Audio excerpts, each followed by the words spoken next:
Magandang hapon sa lahat. Magandang hapon po. Ngayon ay tatalakay po ang halimbawa ng mga aralin sa ikalawang sabaitan ikalawa. Bago tayo lalapon sa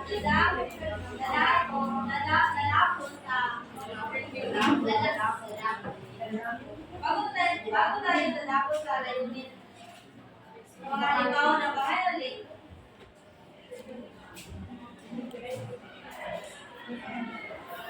Dito muna tayo sa taas ng mga informasyon na nakalagay dito. Paaralan. Halimbawa ng paaralan ay kung saan kayo natuturo.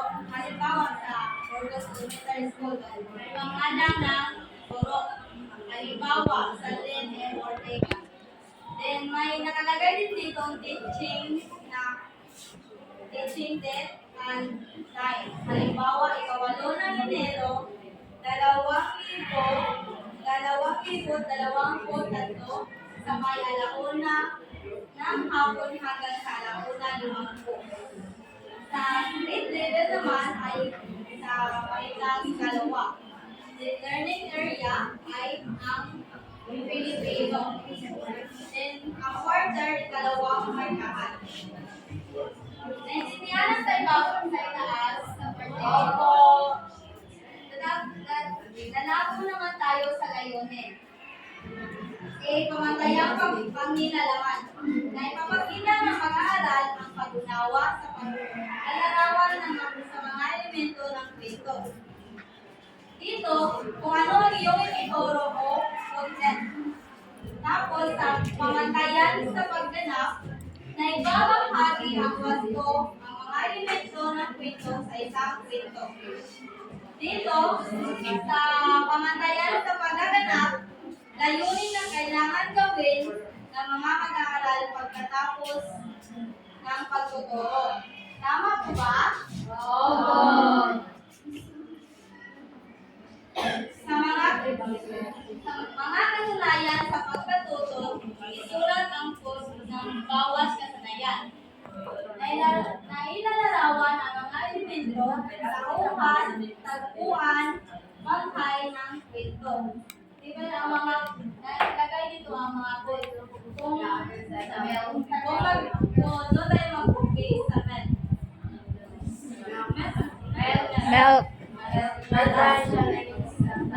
Tapos, ano nga ulit ang mga parte ng layunin? Pantayan sa panlalaman, pantayan sa pag-aak, mga kasanayan sa pagkatuto, isulat ang goal ng bawat kasanayan. Dito naman tayo sa ilalaman. Ilalaman, paksa, mga elemento ng kwento. Kung ito yung tapos, sa kagamitan ng pagtuturo.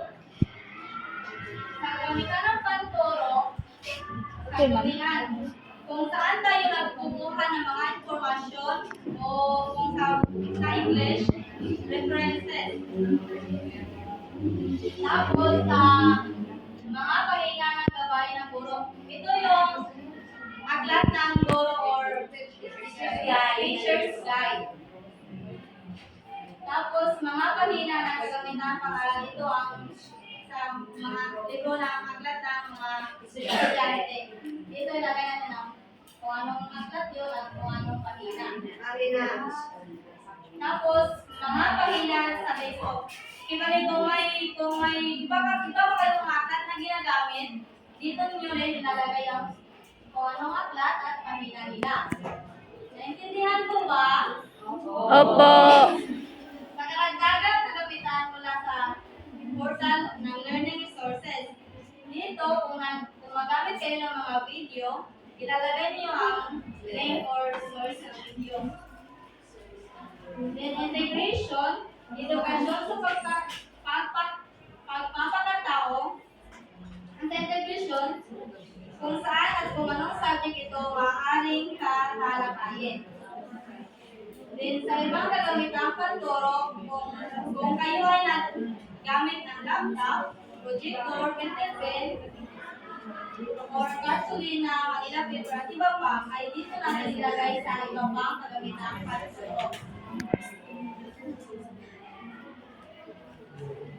Ano nga ulit ang parte ng kagamitan pantoro? Mga Pahina, mga pahina ng gabay sa turo, mga pahina ng pag-aaral sa textbook, harap-dagang kalimutan sa library, learning resources. Integration. At yun lang po. Magandang hapon ulit sa inyong lahat. Ako po na si Sheila Marie Casalinsen at aking magpapatuloy ang pagtutunan ni Miss Shelo. So kay Miss Shelo is natalakay niya kung ano ang layunin, ano ang nilalaman, ano ang mga kagamitan panturo. So sa Banghay Aralin, di ba meron tayong ilang bahagi ng ilang bahagi. Meron tayong layunin, meron tayong pagsang-aralin, pamamaraan, evaluasyon at takdang aralin. So sa layunin na discuss ni Miss Shelo, sa nilalaman is kung ano ang nilalaman o ano ang paksa na itatalakay ng isang guro. Ang mga kagamitang panturo kung saan kinukuha ng guro o ng isang guro ang kanyang itinatalakay sa mga mag-aaral. At ang sa pang-apat naman ay ang pamamaraan o ang mga ang mga paraan na ginagawa ng isang guro sa pagtatalakay. So, dito, meron tayong maraming bahagi sa pamamaraan. So, una na dyan ay ang mga panigulang gawain.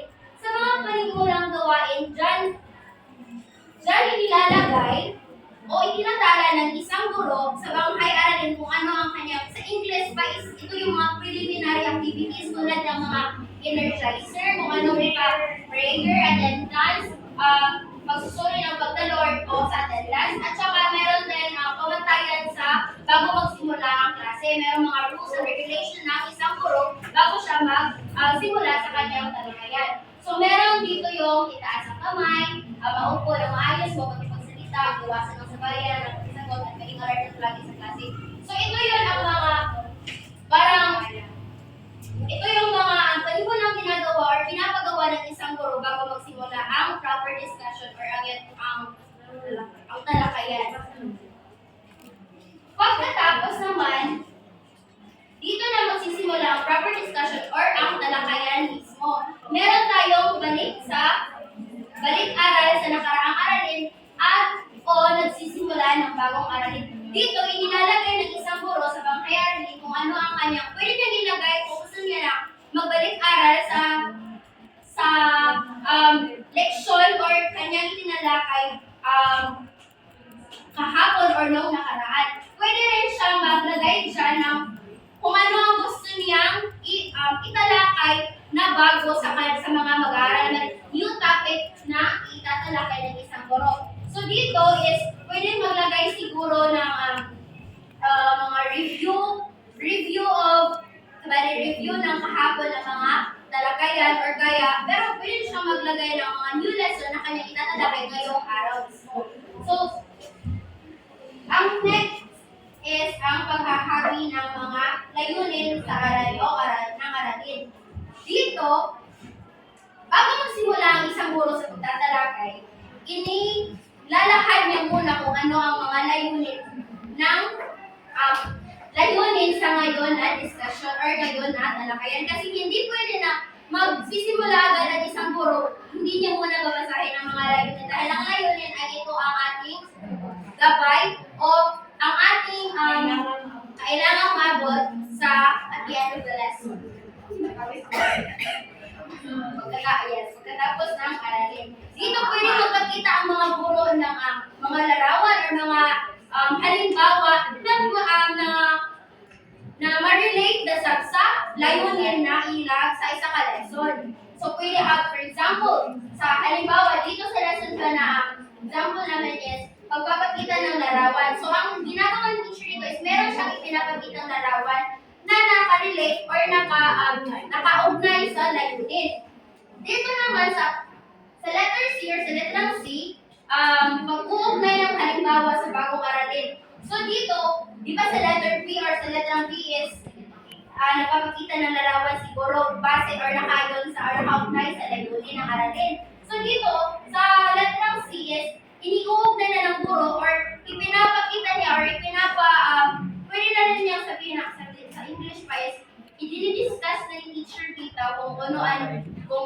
ano ka-relatedness aniya pictures na ipakita sa iya layunin o sa whole topic, sa iyong whole session. So, for example, mani obserbahan ang larawang ipinakita sa busa ng kasunod ng mga katanungan. Kasi ang layunin ni teacher ay nagpapakita sa mga mag-aaral ang pag-unawa sa paglalarawan ng mga elemento ng kwento, naibabahagi ng gusto ng ang mga elemento ng kwento sa isang kwento, at nailalarawan ang mga elemento tulad ng tauhan, tagpuan, panghay ng isang kwento. So dito, sa letrang C, iyong din ni teacher ang kanyang layunin sa kanyang halimbawa na pinakita.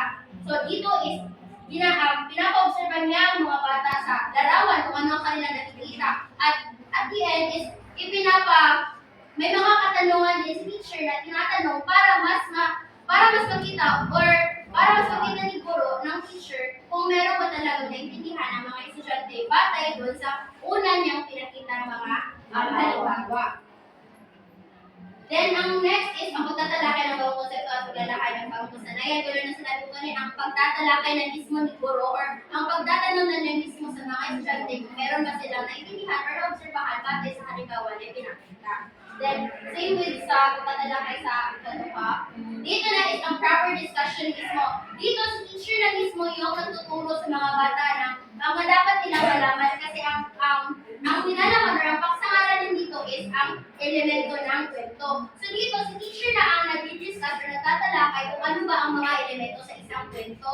At ang mga estudyante naman ay nakikinig o di kaya ay sumasagot kung merong mga katanungan ang guro. So for example, sa mga elemento ng kwento, ito yung mga tauhan, aspuan, sinalayin. So si teacher na ang nagtatalakay doon sa mga bata. Ang next is ang pagdinan ng kabihasnan or ang formative assessment. Dito pwedeng gawin ni teacher is ang pangkatang gawain or di kaya yung individual na gawain. Sa pangkatang gawain, which is ang very common sa atin, is pangkatang gawain or group activity. So dito ay binabahagi ni teacher ang mag-aaral sa tatlong pangkat, sa apat na pangkat, batay sa naayon sa kanyang gusto, sa layunin mismo. So dito is merong pangkatang gawain inilatag ang guro dito sa panghay-aralin kasi inililinan dito yung mga kabihasnan or yung mga kaalaman ng isang estudyante. Then paglalapat ng aralin ng copy-paste. Sorry.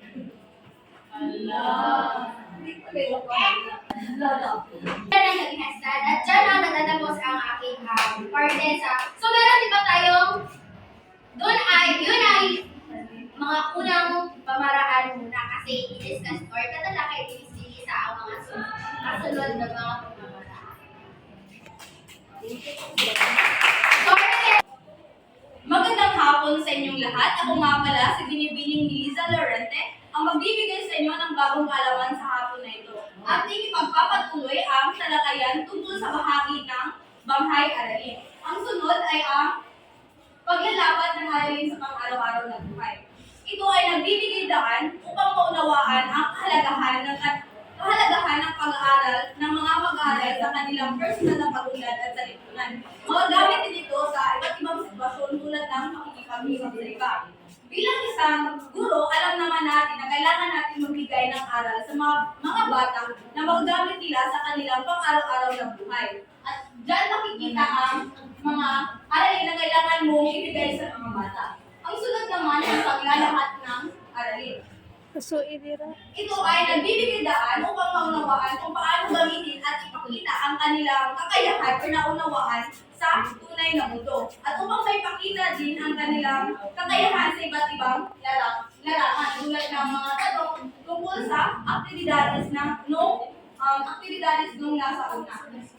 Ang sunod naman ay ang pagtatayan ng aralin. Ang pagtatayan ng aralin ay mahalagang parte ng banghay-aralin dahil dito mo makikita o masusukat, ito ay magiging sukat kung talagang naintindihan ng mga bata ang paksang aralin na iyong tinatalakay.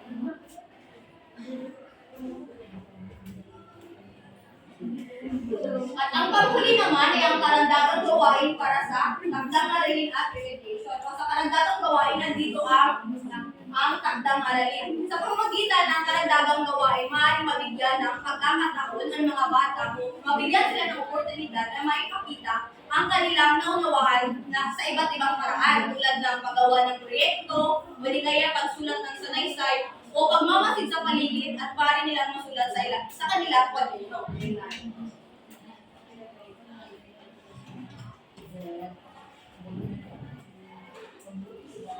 Naintindihan niyo ba? Oo. Meron pa ba kayong mga katanungan tungkol sa panghayarin? Kung ganon ay dito nagtatapos ang aking